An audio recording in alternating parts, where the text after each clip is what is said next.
Shalom, saudara-saudara yang terkasih dalam Tuhan Yesus. Puji syukur atas segala pimpinan yang telah Tuhan berikan kepada kita. Kita dapat bersama-sama di dalam firman Tuhan pada saat ini sekali lagi. Mari kita berdoa. Bapa di surga, terima kasih dengan pimpinan, penjagaan dan perlindungan yang telah Tuhan berikan. Saat ini kami bersyukur atas kebaikan yang telah Tuhan berikan, sehingga kami dapat mengikuti firman Tuhan dengan baik. Terima kasih Tuhan atas pimpinan ini. Dalam nama Yesus, amin. Judul firman Tuhan kita pada saat ini adalah Tuhan belum selesai lagi.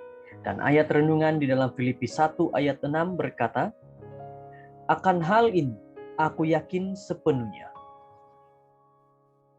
yaitu Ia yang memulai pekerjaan yang baik di antara kamu akan meneruskannya sampai pada akhirnya pada hari Kristus Yesus.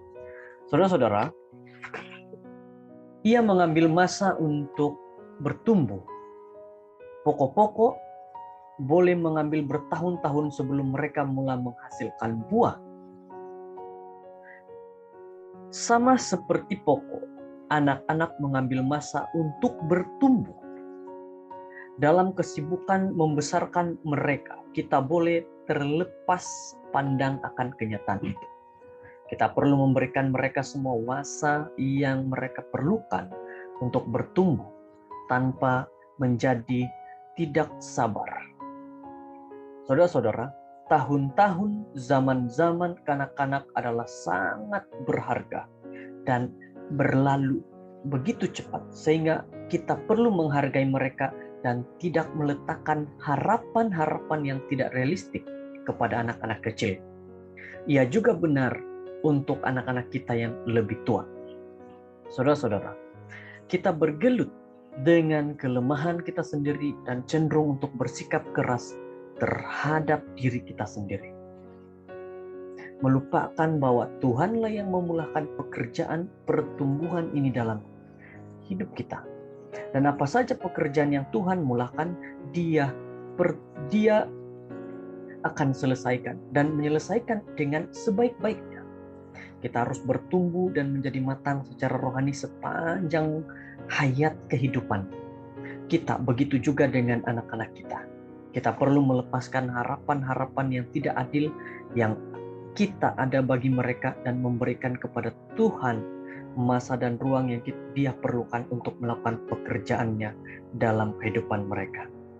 Saudara-saudara, marilah kita fokus pada hal-hal positif.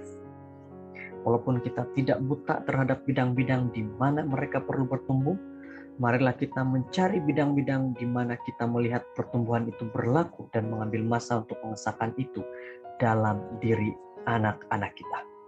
Ini bukan saja mendorong mereka. Ia akan menguatkan lagi tingkah laku baru itu. Dari kehilangan semangat, harga diri, dari yang rendah akan terbentuk dan mereka akan menjadi tidak bermotivasi dan berhenti untuk mencoba perkara-perkara yang baru karena takut akan gagal.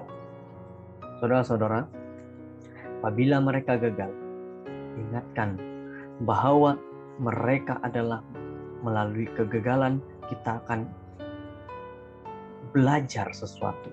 Hanya dalam kegagalan kita belajar bagaimana untuk bangun semula.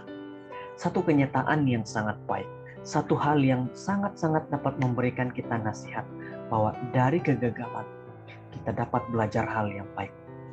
Jangan kita menganggap bahwa kegagalan itu akan membuatkan kita jauh lari dan jauh daripada Tuhan, tetapi kegagalan akan membentuk kita untuk mengetahui bagaimana untuk dekat kepada Tuhan.